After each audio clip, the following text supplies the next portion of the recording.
Hey guys. Hey TJ, are we good? Y'all can stand. Grace, you have the scene.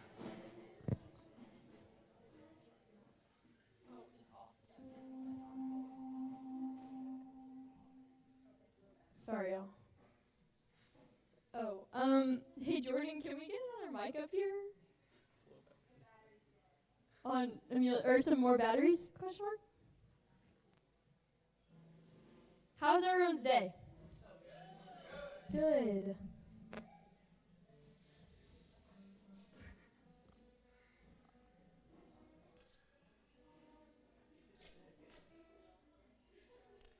Grace, you need your starting note? You need your starting note? Yeah, actually I do.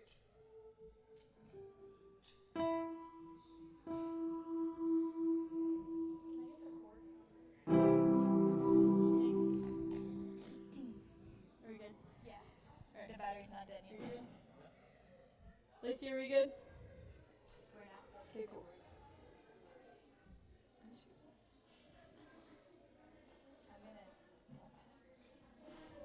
I just started. I've got joy in the morning, joy in the evening. You keep me dancing in every season. Whatever comes tomorrow, I've got joy.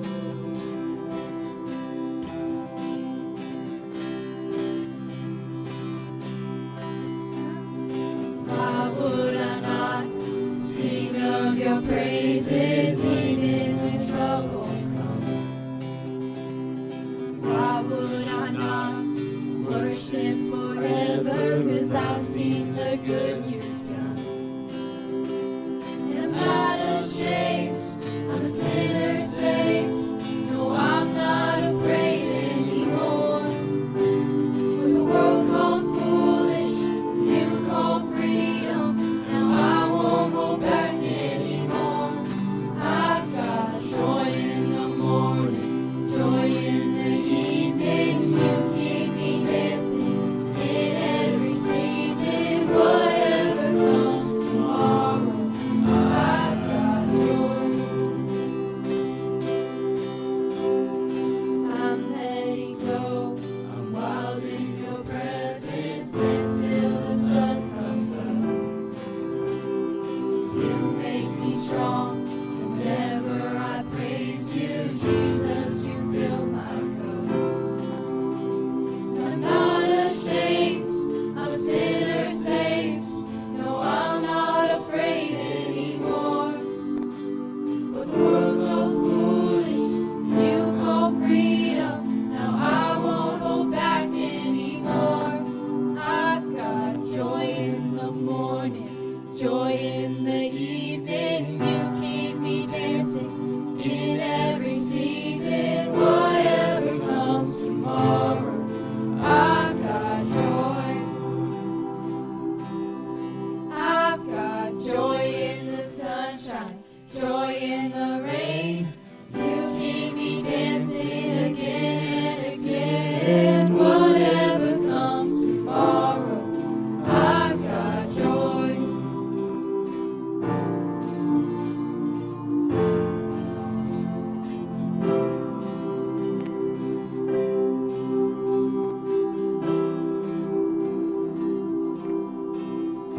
Got joy, joy, joy. Down in my heart, I got joy, joy, joy. Down in my heart, I got joy, joy, joy. Down in my heart, hallelujah. I got joy, joy, joy. Down in my heart, I got joy, joy, joy. Down in my heart, I got joy, joy, joy. Down in my heart, hallelujah. I've got joy in the morning, joy in the evening. You keep me dancing in every season. Whatever comes tomorrow, I've got joy.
Into the darkness you shine.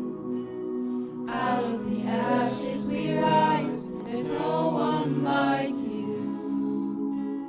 None like you. Our God is greater. Our God is stronger. God, you are higher than any other. Our God is healer. Awesome in power. Our God. Our God.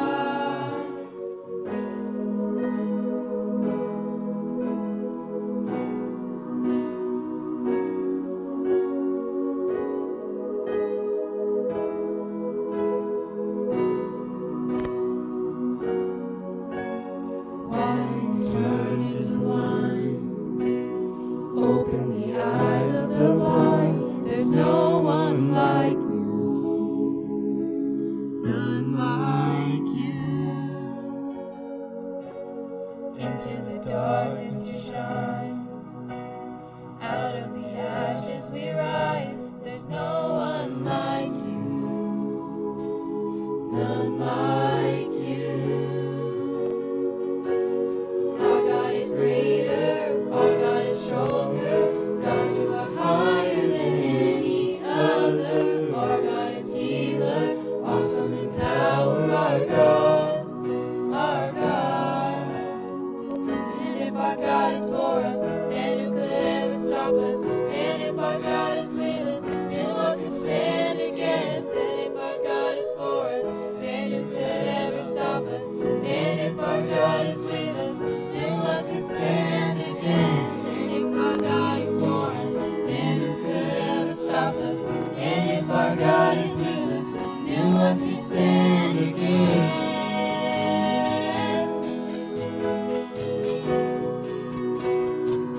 Then what can stand against?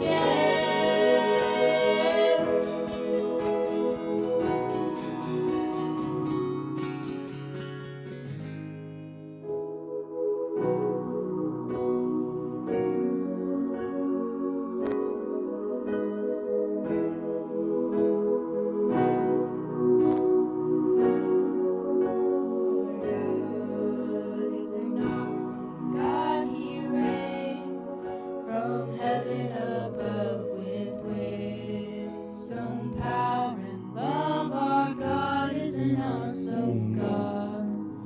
Our God is an awesome God, He reigns from heaven above with wisdom, power, and love. Our God is an awesome God.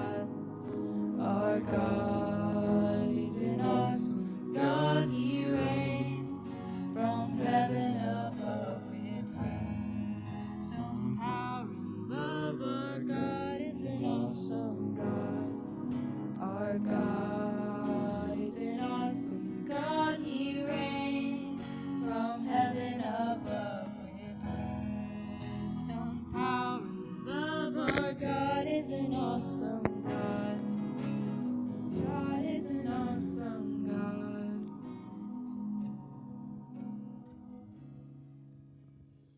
Lord, thank you so much just for the time that you give us to worship and to be in community with one another. I ask that tonight we would just be able to listen to TJ really well. And he would be able to give some clarity to us tonight and just give us some wisdom as to some of the questions that we had. I pray all these things in your name. Amen. Good job. Great.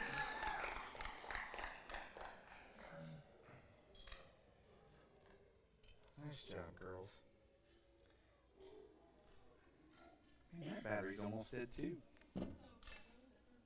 Oh, no. It's just funny that I think we just need new batteries. So, all right. Hey, band, I really am grateful for y'all doing that every week. I know it doesn't just happen. You have to practice and think about it, and it takes some courage to get up there. And I'm grateful. So thanks for doing that. All right. This is week 4 of Sex to the Max. Last week was super duper cool. I thought it was cool.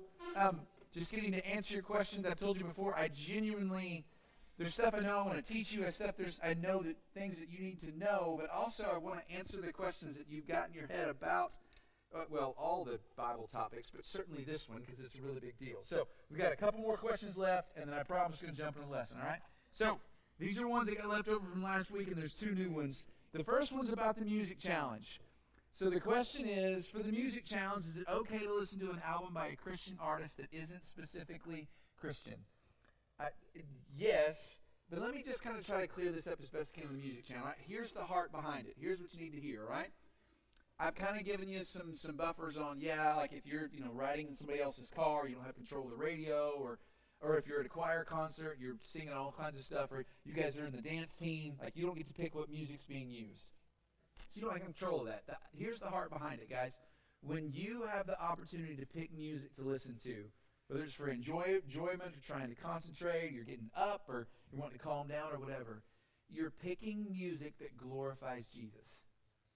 It's like specifically, like intentionally glorifies, not just like kind of close to. Because there's lots of groups, like Switchfoot's a group I really like a lot, but their songs don't always necessarily talk about Jesus. But it's really good, positive, clean music, right? Family Force 5 is a great example. Super fun. I don't know that any of their songs reference Jesus specifically, but they are a Christian band.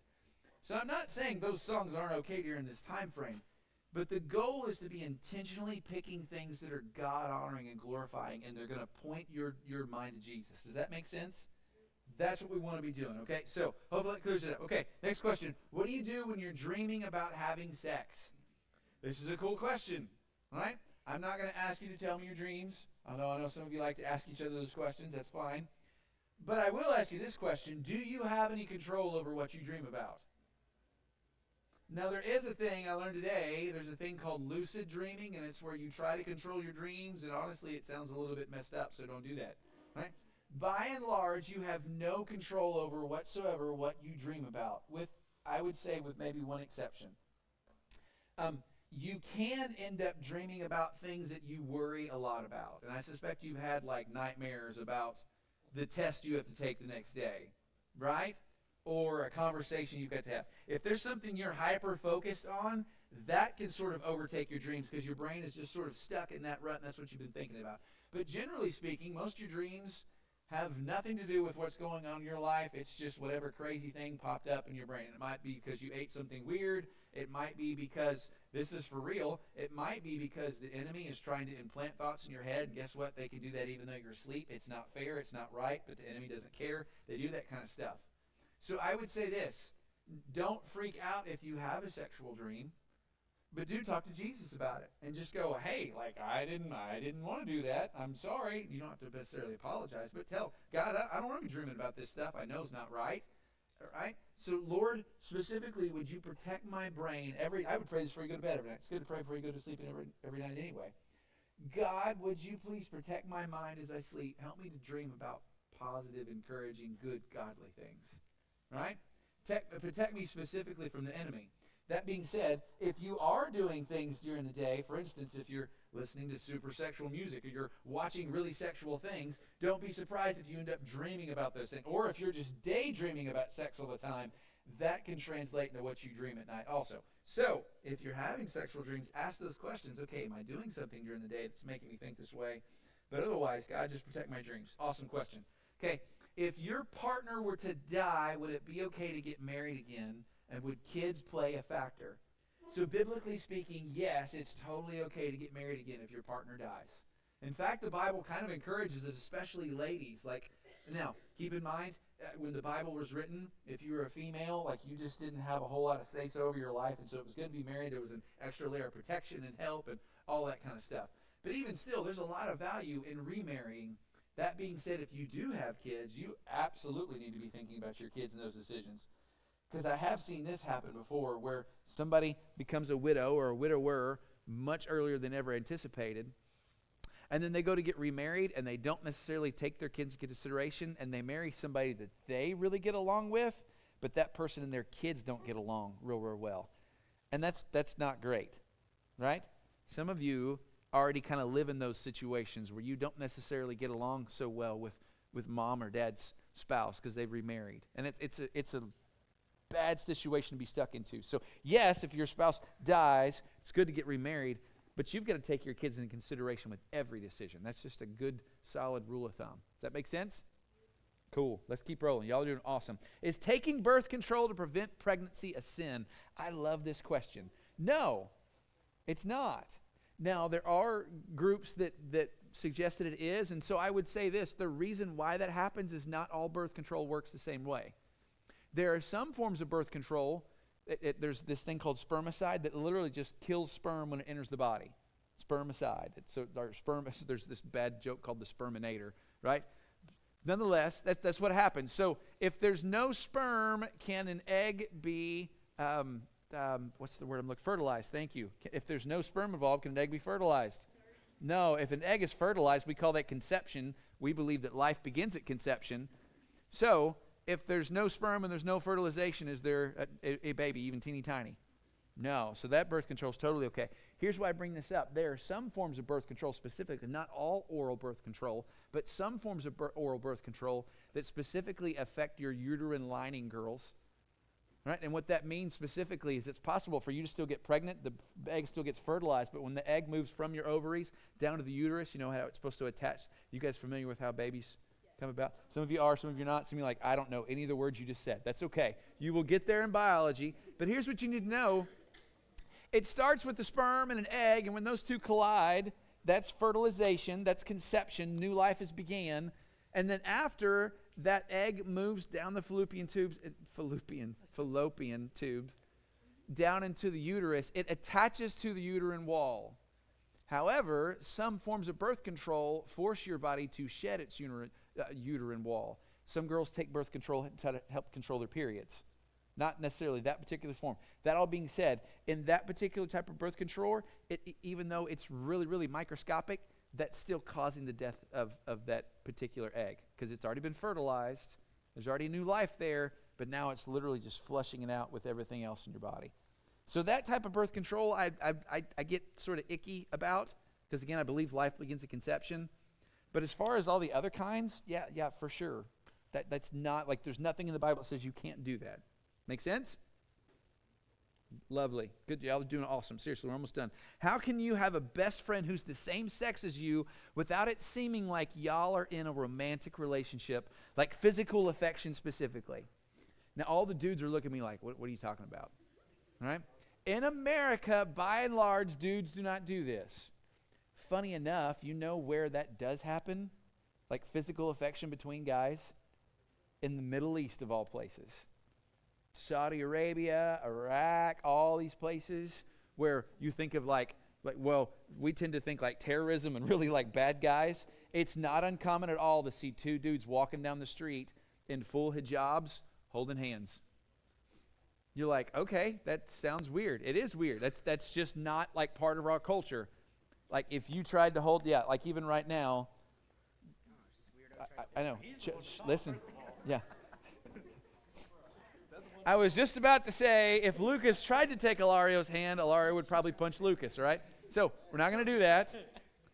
That's just not in dude culture in America.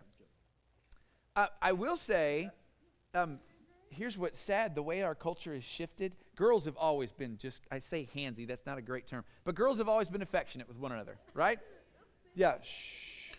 Like it's not uncommon. Calm down for me, please. Shh. Listen. Girls have always, like it's not uncommon for them to like sit and hold each other's hand or be leaning on top of each other or just laying all over each other. And it means nothing. They're just friends. Seriously, it means nothing. Yeah, some of y'all are like, see? Right? Okay. And that's been true for forever. But watch this. This is important. In the last 10 years or so, things have shifted such a way in our culture that now when you see two young ladies holding hand, your brain goes, I wonder... I don't know, like maybe, but maybe not, right? Like there's just now like that doubt in your head, like that might be nothing, that maybe just me, like me and my best friend, or like maybe those two are a couple now. If it's reached the point now too, like if two guys are just close, like they're just genuine bros, and they're doing all like what would be 10 years ago, just normal bro stuff. Now we like to use phrases like, oh, they got a bromance, okay? Oh, they're super close. Like, I don't know, man. Like he loves his girlfriend, but he doesn't really need her because he's got his bro. And like, it's just sort of gone. And those are, listen to me. Like, those are still fairly innocent things, but the reason why we even use phrases like that is because, again, homosexuality has become so much more prevalent and apparent in our society. And so here's what I would say. Girls, specifically for you, because it's more common in your world. It's not a sin for you to be physically affectionate with your friends. That's why, for instance, when I walk out and like 17 of y'all are laying on the couch back there, I don't go, "What are you doing?" I mean, I'll playfully make fun of y'all or whatever, and like, "Hey, you're going to break the couch." But you're not. Okay? Yeah. You're not. Actually, I say that. We've already broken one couch this year, but it was a bunch of guys, not the girls that did that, okay? So, but I will say this. I genuinely want y'all to think about this, girls. Because of the world we live in, and I bet you know somebody who you would say struggles with same-sex attraction, or SSA.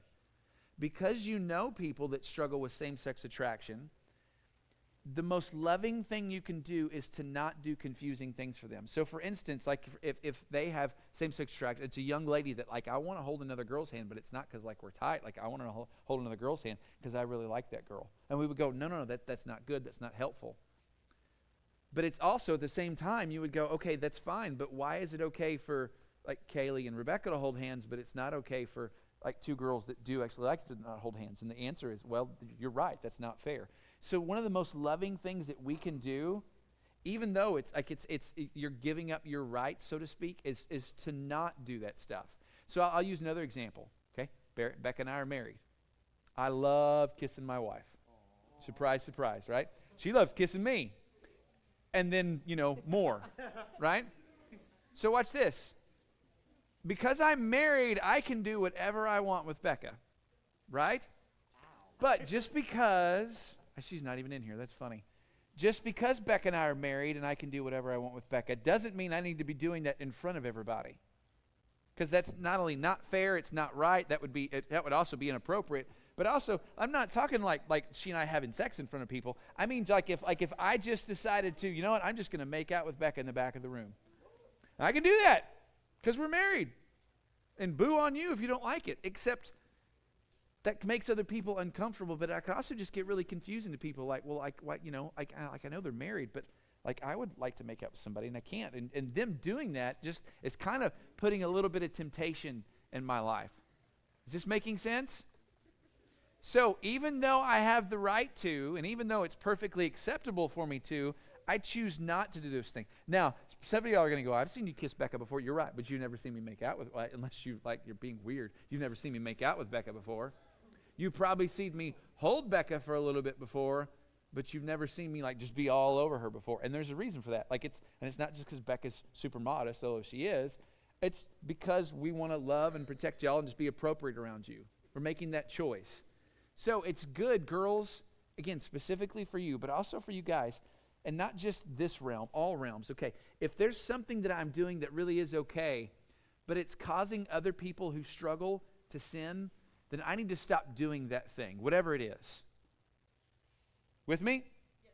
Awesome. Y'all are really doing great. Okay. If someone forces you to have sex before marriage, does that count as sin? I'm so thankful you asked this question because there's confusion about this. So I'll put it this way. The person who forced you to have sex absolutely has sinned. That's called rape.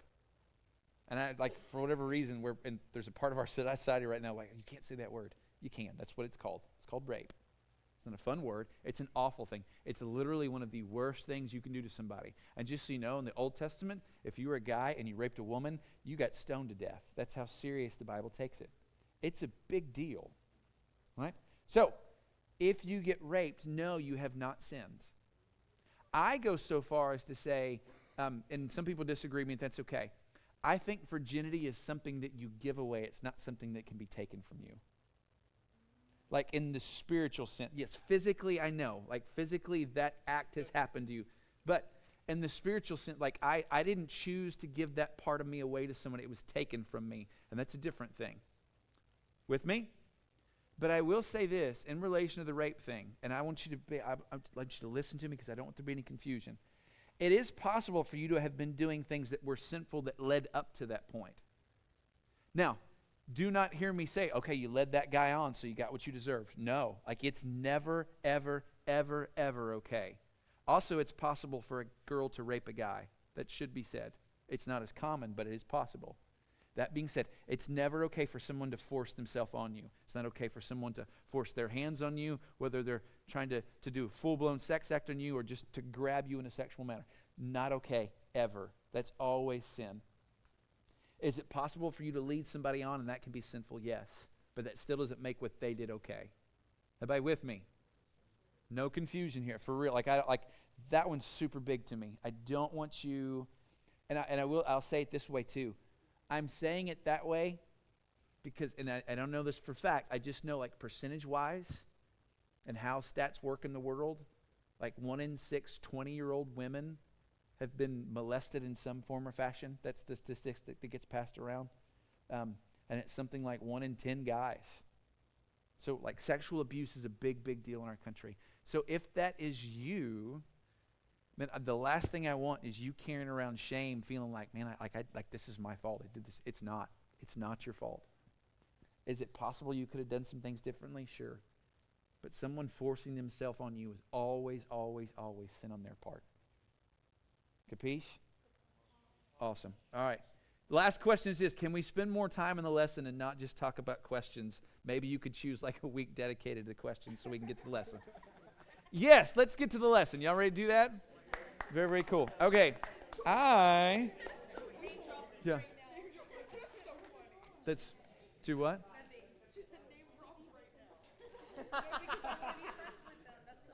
Oh, you like that person asking questions? Okay, whoever asked that question, Lacey is your friend. There you go. I might, like if, this really is important, guys. Seriously, babies, I gotta love your questions. Those are important. I genuinely want to answer the stuff that you're just not sure about.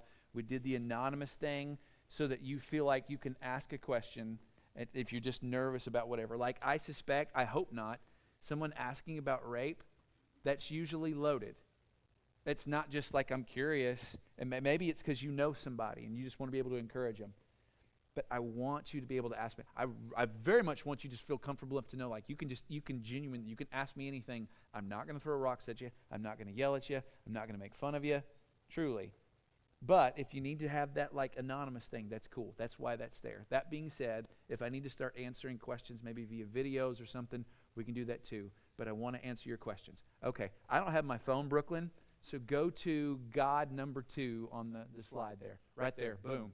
Okay, so here's why, listen, if you weren't here 2 weeks ago, you're like, why does it say God and procreation? And I don't even know what procreation means sex, okay? Sex specifically to make babies. But we've been looking about specifically answering the question, why did God make sex? Because the big point we started with was sex was God's idea. Hey, there's my wife. That's awesome. We were talking about you a minute ago. Yep. Sex was God's idea. Like Adam and Eve didn't get invented and they started looking at each other and going, hey, I bet we can make this work. And God didn't freak out yelling, no, don't do that, right? God created sex and he made sex for several reasons, all right? So reason number 2, and actually the word slipped me. Just Brooklyn, show everybody number 1. God made sex because... just God made sex. That's why I can't remember it. Just God made sex. That's number 1. Number 2, God made sex for procreation. Now, again, procreation means to make new humans. It's not a stork. Everybody knows that, right? Everybody have a general understanding of how babies are made. Like, I'm not going to give you a biology lesson here. I need you to know this much part. Like, if you really don't know, seriously, go home and ask your mom and dad. If I need to help your mom and dad have that conversation, I can do that. We're going to do that here. But like, somebody doesn't deliver babies to your house. Was it actually the movie Storks? Y'all seen that one? Okay. Great movie. Sorry. Yeah. Super fun movie. And the scene where the 2 wolves are licking the baby is still one of the funniest things I've ever seen in a movie ever. It's awesome. Okay. But that's not how it works.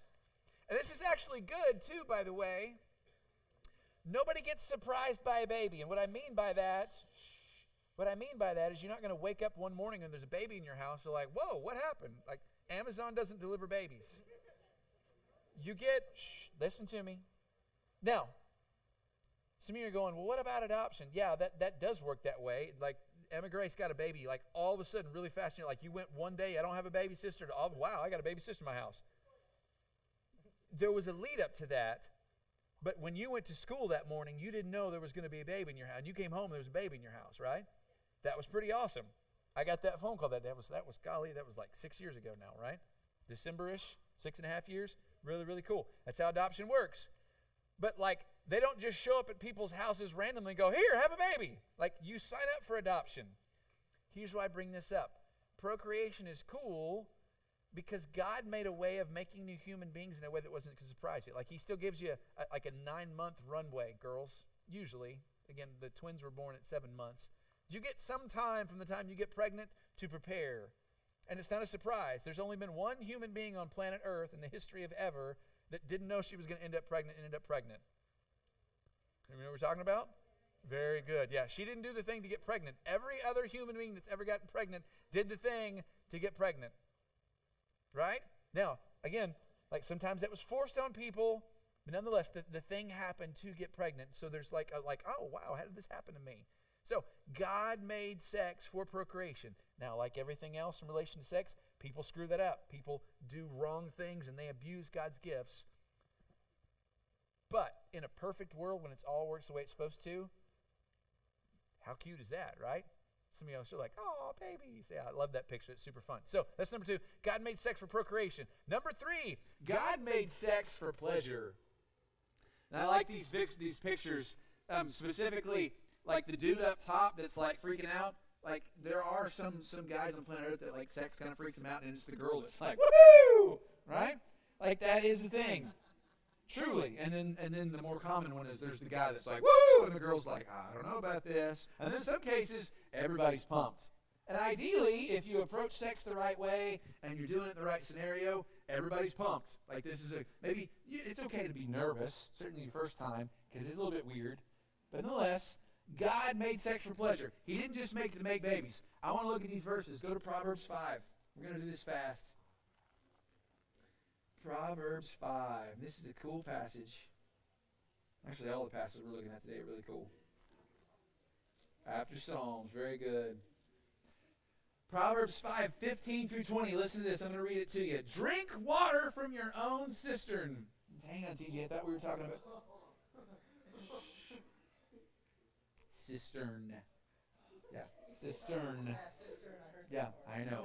This is why when I tell you to open your Bibles, you read along and then you don't mishear what I said because you're seeing the exact word that I'm saying. And it's possible I'm mispronouncing it. But in this word, I need to pronunciate cistern, not sister, okay? Drink water from your own cistern, flowing water from your own well. Should your springs be scattered abroad and streams of water in the streets? You're like, why? Seriously, why are we talking about water? All right? This is an analogy. This is a word picture that Solomon's given us. Guess what he's talking about? Sex. Let them be for yourself alone and not for strangers with you. In other words, Solomon's saying, hey, like, don't share your wife with other people. Girls, don't share your husband with other people.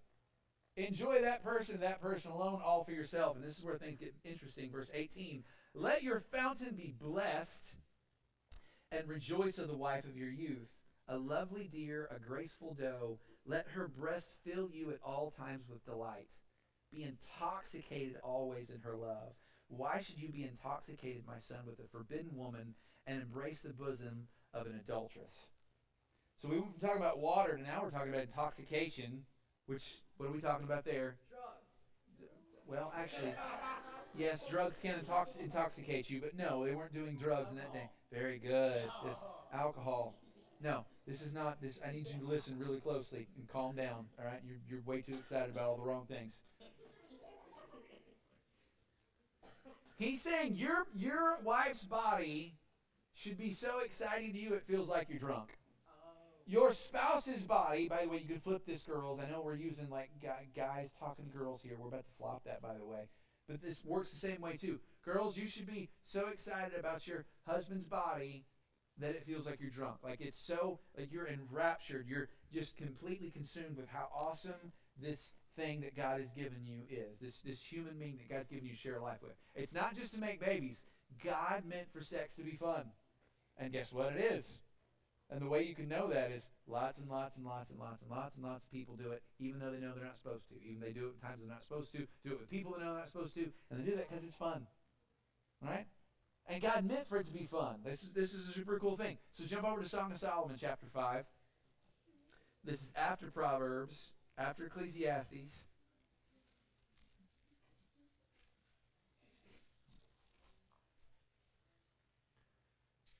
Song of Solomon, chapter 5, starting at verse 10, it says, My beloved is radiant and ruddy, distinguished among 10,000. Chill out, dudes. His head is the finest gold, his locks are wavy, black as raven. His eyes are like doves beside streams of water, bathed in milk, sitting beside a full pool. His cheeks are like bed of spices, mounds of sweet-smelling herbs. His lips are lilies dripping liquid myrrh. His arms are like rods of gold set with jewels, and his body is polished ivory, bedecked with sapphires. His legs are alabaster columns set on bases of gold. His appearance is like Lebanon choice as the cedars. His mouth is most sweet, and he is altogether desirable. This is my beloved, and this is my friend, O daughters of Jerusalem. I intentionally picked this chapter to start with. This is a woman talking about her husband. So again, sometimes we tend to think, okay, like guys are all about a dude, like a girl's body, and girls are about emotions. Not so. There's plenty of human females who are like, nope, I really like guys' bodies. And guess what? In the right context, that's an awesome thing. That's a truly beautiful one. Like if you're enraptured with your husband's body, and it's cool. You notice she started his head, she went all the way down. Did you catch that? Yes, sir. What does rapture mean? Enraptured. Like you're hyper-focused. Can't think about anything else. Okay? She started his head and went all the way down. And described it to other people. Now, she did it poetically. Right? But nonetheless, this is a woman that really, really, really loves her husband. This is a very cool thing. She enjoys his body. I love that. Go to chapter 8, the Song of Solomon. And this is the weird one. Last time we did this, and you're like, what? But you need to see this. This is cool. Chapter 8, verse 1, it says, Oh, that you were like a brother to me, who nursed at my mother's breasts. If I found you outside, I would kiss you, and none would despise me. I would lead you and bring you into the house of my mother. She who used to teach me, I would give you spiced wine to drink and the juice of my pomegranate. His left hand is under my head, and his right hand embraces me. This is the same woman talking to the same man. But she opens the line, oh, that you would be like my brother. And you're like, what? Hang on, what? Okay, you did hear this one, right? This brother. See, I don't understand. Is this girl, like, was she, messing around with her brother before she got married? No. And this culture, also, by the way, still in the Middle East, the only appropriate person for you to touch in that day and age would have been girls, your brother. It was totally normal for you to walk through town holding your brother's hand. In fact, you were probably required to hold your brother's hand, because guess what his job was to do? Bingo. And if you weren't with your brother, you were with your dad. Guess what dad was doing? He was protecting you, holding your hand. So she's saying, I love you so much, and I think you're so awesome. I wish you were like my brother. Meaning, like, I would totally do some PDA with you. And some of you are like, I don't want to do PDA. That's fine. She's just saying, like, I enjoy you so much, even though it's inappropriate, I would still do it, because you're that awesome to me. And she says, I would hold your hand, I would kiss your face, and then I would take you to my house, and we would do the thing. And that's what she, again, describes poetically, but she's talking about having sex. Again, this is the female talking to the male. It's not just a guy thing. God didn't just make sex for dudes to enjoy and girls to endure. It's meant to be like everybody enjoys it thing, if you do it right. It's really, really cool. In case you're wondering, does the guy talk about the female? He sure does. In chapter 4, does the same thing. Starts at the woman's head, goes all the way down to the floor. Speaks super poetically. It describes her body part in relation to lots of animals and lots of fruit, which is kind of funny, except for the fact that, and I didn't read the verse from Genesis. We should have. That's my bad. That whole procreation thing, the thing that God told Adam and Eve was, hey, you two are married now. Be fruitful and multiply. Fruitful was a way of saying have sex and make babies. But it's funny to me that God told Adam and Eve to be fruitful and multiply, and then Solomon, when he's describing his wife's body, uses a lot of fruit to describe it. So he's being fruitful both poetically and directly. All right, here's the next one. God made sex for protection. God made sex for protection. So it's procreation, pleasure, and protection. So jump all the way over to the New Testament, go to 1 Corinthians. I want you to see this is a big deal too. Chapter 7, starting with verse 1, says this. Now concerning the matters which I wrote you, it is good for a man not to have sexual relations with a woman. I'm like, hang on a second. I thought you said sex is a good thing. It is. I thought you said sex was bad. It is. He's talking about the previous chapter. Notice the previous chapter is all about sexual immorality. So it's saying specifically like, hey, it's not good for you to have sex with people you're not married to. But I know that's really, really tempting. So, verse 2 says, because of temptation for sexual immorality, each man should have his own wife, and each woman should have her own husband. So, not only God made sex, God made marriage. He's for it. We should do it. It's a really, really good thing. You don't have to, but most of us should. This is a good thing. Okay. The husband should give to his wife her conjugal rights, which is a really funny word for saying, like, her rights to have sex with you. Her husband, your husband should do that. And likewise the wife to her husband. For the wife doesn't have authority over her own body, but the husband does. Likewise, the husband does not have authority over his own body, but the wife does. So do not deprive one another, except perhaps by agreement for a limited time, that you may devote yourselves to prayer. But then come together again so that Satan may not tempt you because of your lack of self-control. Did you catch that? It's your job, as funny as it sounds, it's your job as a married couple to have sex. Why? Number one, to make babies. And I don't necessarily do it in this order, by the way. I'm just giving you the order I gave you.